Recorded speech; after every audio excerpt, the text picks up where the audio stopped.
Tu n'es personne.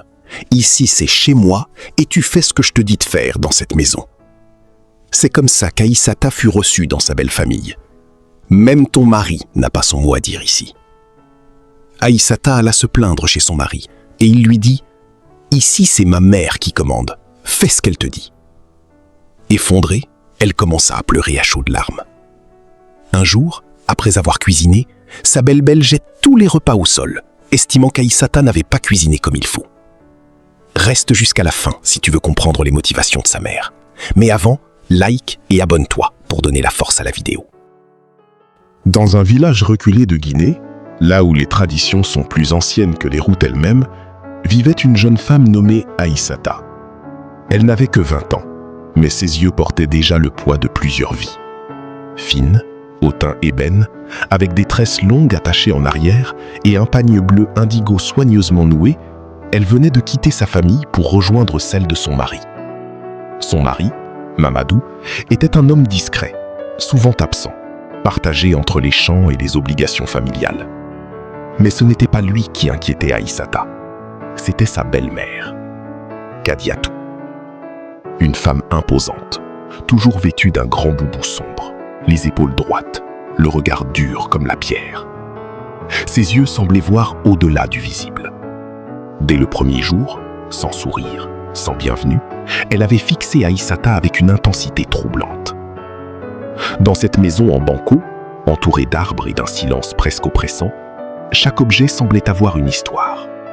Mais il y avait une chose, une seule, qui attirait étrangement le regard. Une vieille marmite noire, toujours posée dans un coin de la cuisine, toujours fermée, toujours propre, comme si personne ne l'utilisait. Personne ne l'utilisait.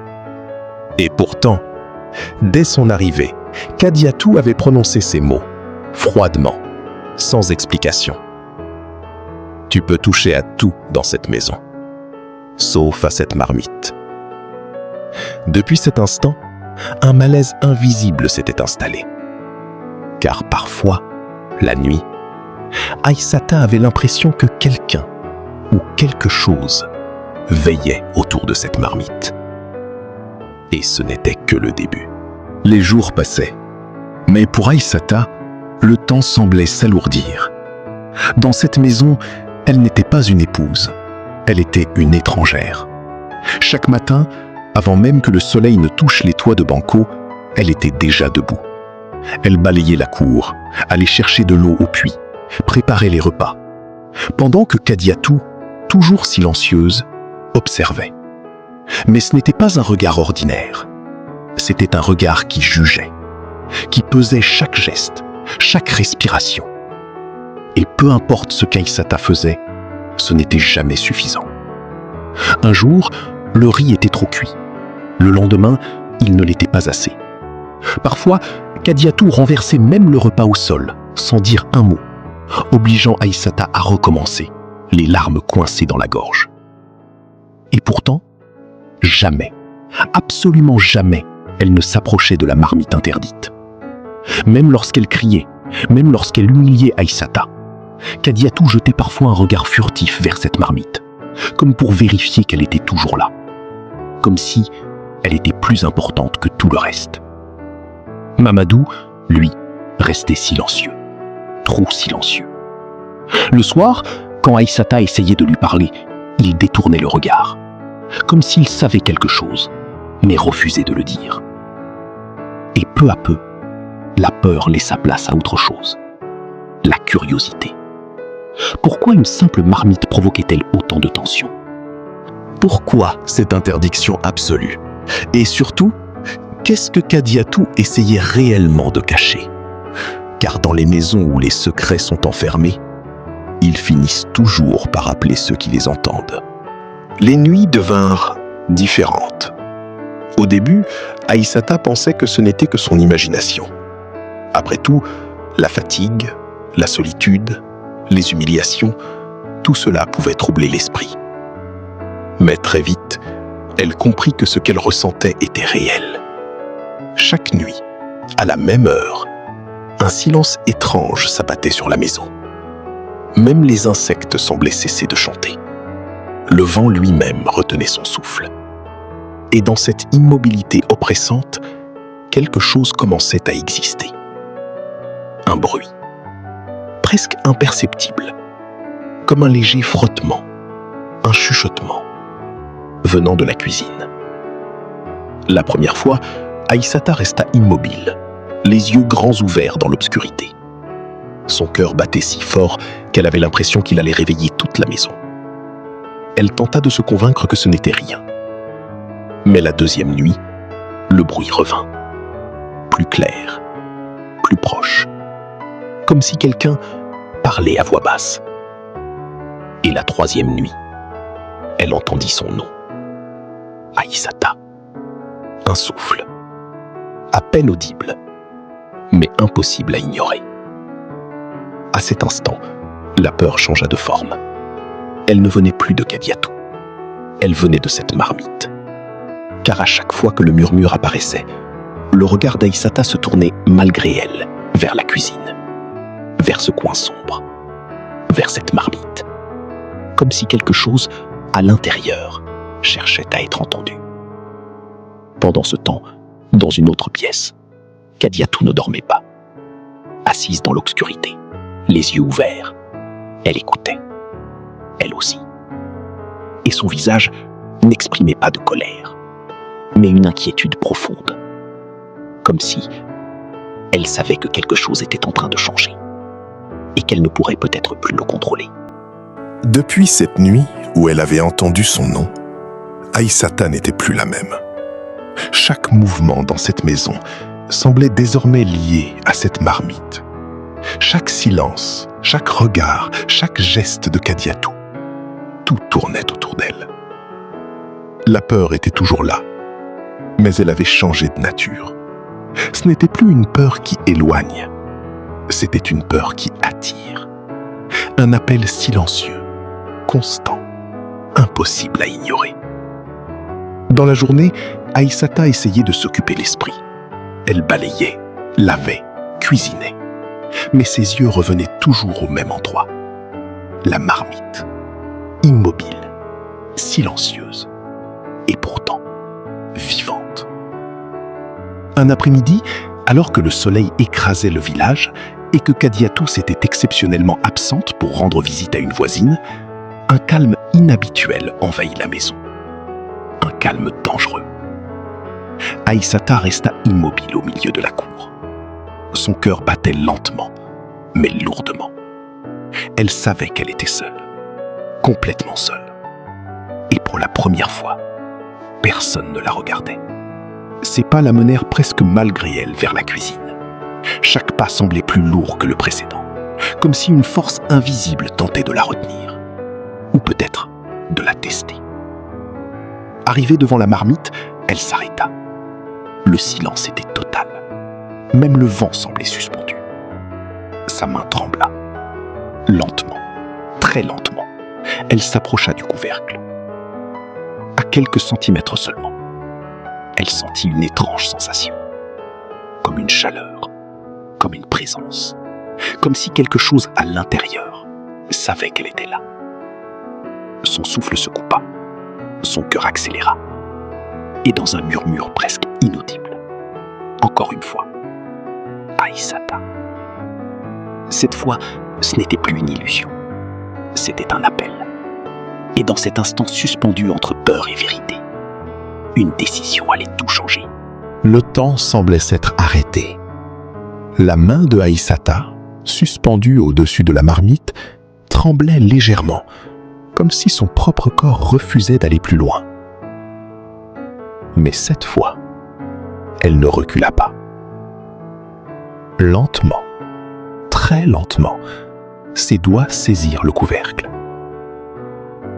Un silence absolu envahit la pièce. Puis, elle souleva. À cet instant précis, quelque chose changea dans l'air. Comme une pression invisible, comme si la maison elle-même retenait son souffle. Aïssata ferma brièvement les yeux, puis regarda à l'intérieur. Et ce qu'elle vit n'était pas ce qu'elle attendait. Pas de sang, pas d'objets étranges, pas de fétiche comme elle l'avait imaginé. À la place, des morceaux de papier, des dizaines, peut-être des centaines, soigneusement pliés, alignés, calmes, silencieux. Son visage se transforma, de la peur à l'incompréhension. Elle tendit la main, hésitante, et en prit un. Ses doigts tremblaient encore. Elle le déplia doucement.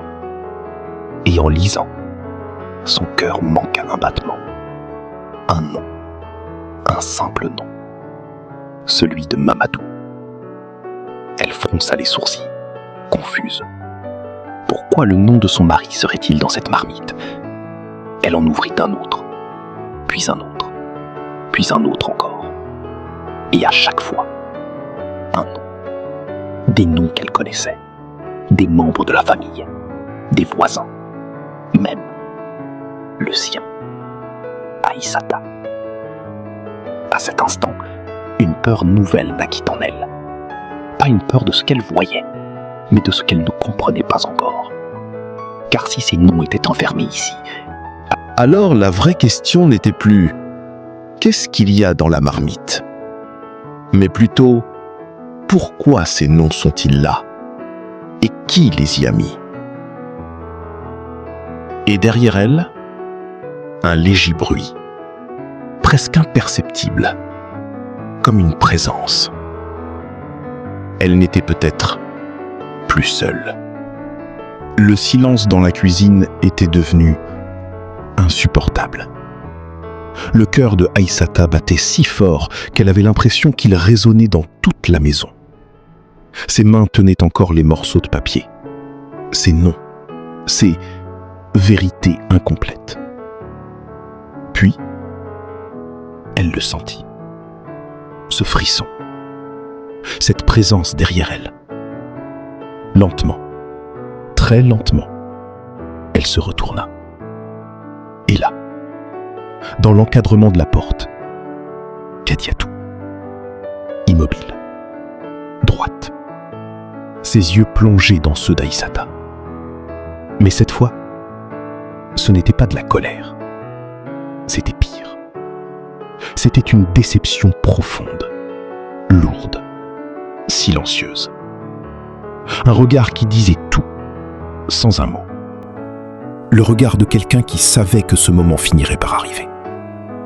Aïssata recula légèrement, incapable de soutenir cette intensité. Je peux expliquer. Mais sa voix tremblait trop pour être crédible. Kadiatou avança lentement dans la pièce. Chaque pas résonnait comme un jugement. Elle regarda la marmite ouverte, les papiers déplacés, le désordre. Puis, elle ferma les yeux un instant, comme si quelque chose venait de se briser. Quand elle les rouvrit, son regard avait changé. Plus froid, plus dur, mais au fond, une peur, une vraie. Tu n'aurais jamais dû faire ça.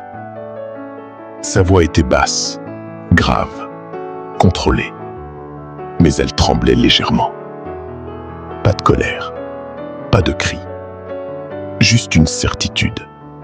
Quelque chose venait d'être déclenché. Aïssata sentit un poids s'abattre sur sa poitrine. Qu'est-ce que ça veut dire? Pourquoi ces noms? Cette fois, elle ne fuyait plus. Elle voulait comprendre. Mais Kadiatou ne répondit pas tout de suite. Elle regarda les papiers, puis Aïssata, puis la porte, comme si elle vérifiait quelque chose, ou quelqu'un. Et dans ce silence tendu, une chose devenait évidente. Ce n'était pas seulement un secret, c'était une protection. Et peut-être qu'elle venait d'être brisée. Le silence entre Aïssata et Kadiatou devint presque irréel, comme si le monde autour d'elle avait disparu. Plus de vent, plus de bruit, plus de temps. Seulement 2 regards et un secret trop lourd pour rester caché. Kadiatou inspira profondément. Ses épaules, jusque-là droites et solides, semblèrent légèrement s'affaisser, pour la première fois.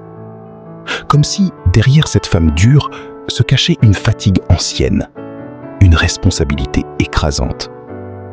Elle s'approcha lentement de la marmite, puis s'agenouilla devant elle. Ses mains, autrefois fermes, tremblaient légèrement lorsqu'elle toucha les papiers. « Tu crois que je suis cruelle ?» Sa voix était basse, calme, mais chargée d'une émotion contenue depuis trop longtemps. « Tu crois que je te déteste ?» Aïssata ne répondit pas, parce qu'au fond, elle l'avait cru, pendant tout ce temps. Kadiatou releva un des papiers, le regarda, puis continua. Ces noms ne sont pas là par hasard. Un silence. Puis, chaque nom ici est une vie que je protège. Les mots tombèrent lentement, mais avec un poids immense. Aïssata fronça les sourcils, incapable de comprendre. Protégé? Contre quoi? Kadiatou leva les yeux vers elle, et dans ce regard, il n'y avait plus de dureté. Seulement, la peur. Une peur réelle, profonde, contre ceux qui veulent nous attendre. Sa voix devint encore plus basse, presque un murmure. Ce village n'est pas aussi paisible qu'il en a l'air.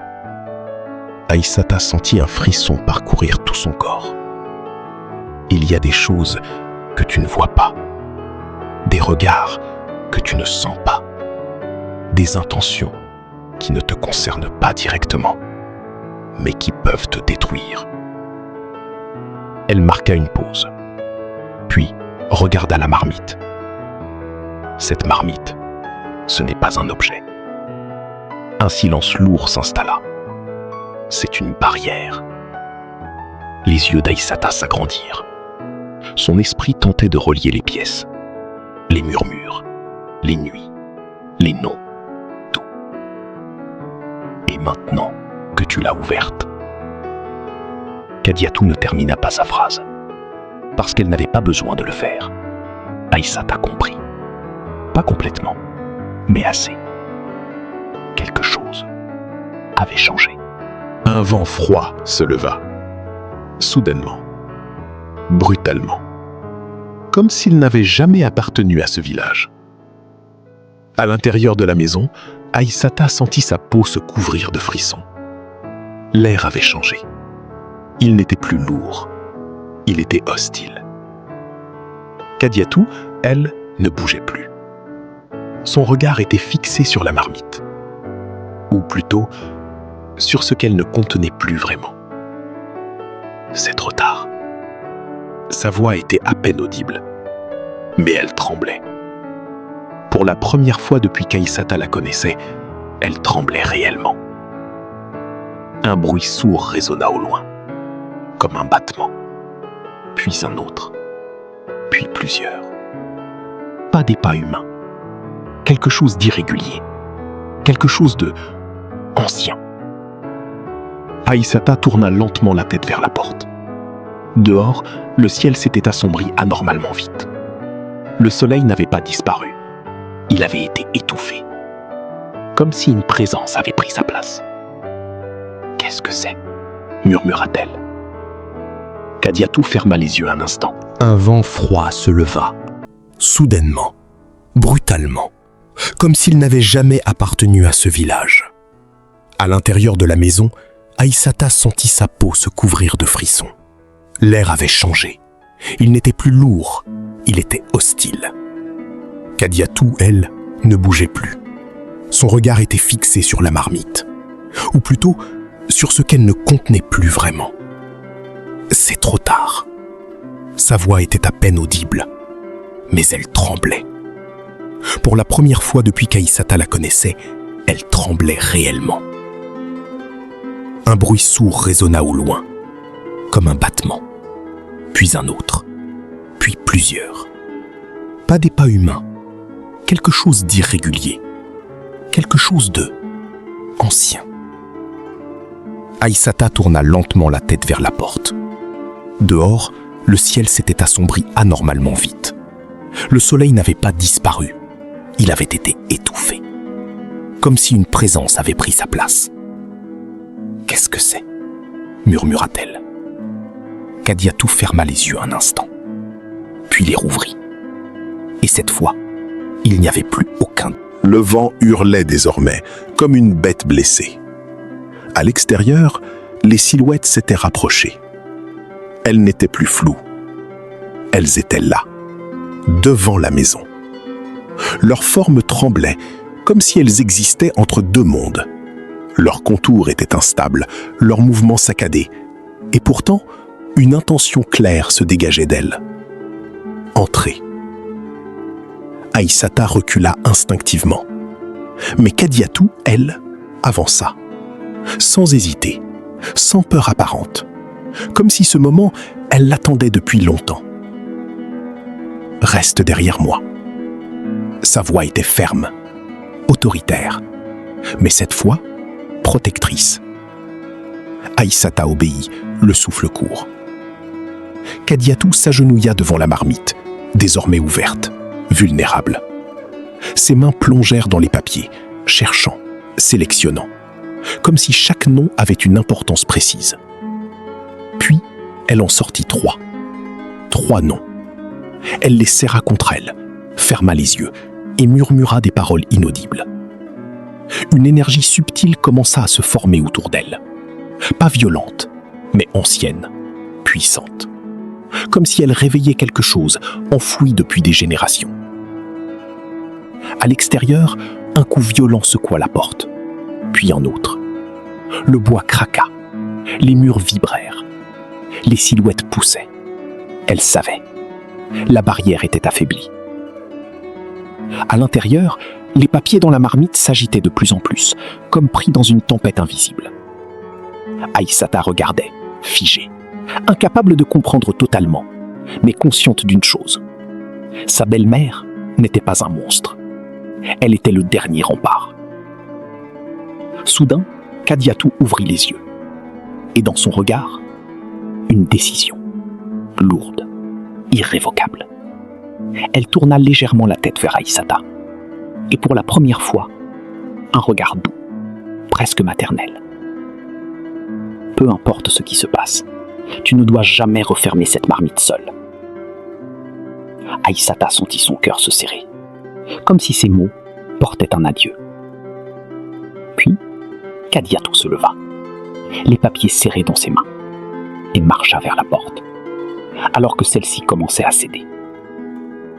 Parce que parfois, protéger les autres demande de payer un prix que personne ne voit. La porte céda. Dans un fracas brutal, le bois éclata sous la pression et les silhouettes entrèrent. Pas en courant, pas en criant, mais en glissant, comme des ombres qui retrouvaient enfin leur chemin. À cet instant, Aïssata sentit tout son corps se figer. Le danger n'était plus dehors, il était là, dans la maison. Mais devant elle, Kadiatou ne recula pas. Au contraire, elle fit un pas en avant, puis un autre, jusqu'à se placer directement entre les entités et Aïssata. Ses mains se resserrèrent sur les papiers, ses yeux se fermèrent, et dans un souffle chargé d'émotion, elle murmura quelque chose. Un appel, un dernier. Soudain, une lumière, douce mais intense, émana des papiers. Elle grandit rapidement, enveloppant Kadiatou, puis s'étendant dans toute la pièce. Les silhouettes reculèrent, agitées, déstabilisées, comme si cette lumière leur était insupportable. Aïssata, les larmes aux yeux, comprit. Pas avec des mots, mais avec son cœur. Tout ce que Kadiatou avait fait. Chaque humiliation, chaque regard dur, chaque interdiction. Tout cela n'était qu'un masque, une protection, un sacrifice silencieux. La lumière devint aveuglante, puis, en un instant, tout s'arrêta. Le vent, les ombres, le bruit, le temps. Silence. Quand Aïssata rouvrit les yeux, la maison était intacte, la porte fermée, comme si rien ne s'était passé. Mais Kadiatou n'était plus là. Au sol, la marmite, calme. Et à l'intérieur, les papiers, toujours présents, toujours protégés. Aïssata s'approcha lentement. Ses mains ne tremblaient plus. Cette fois, elle comprenait. Elle s'agenouilla, regarda les noms. Puis, doucement, referma la marmite. Un geste simple, mais chargé de sens. Car désormais, ce n'était plus un secret, c'était une responsabilité. Et dans le silence de la maison, une présence persistait, invisible, mais réelle, comme un dernier regard, comme une promesse. Certaines protections ne disparaissent jamais. Elles changent simplement de gardien.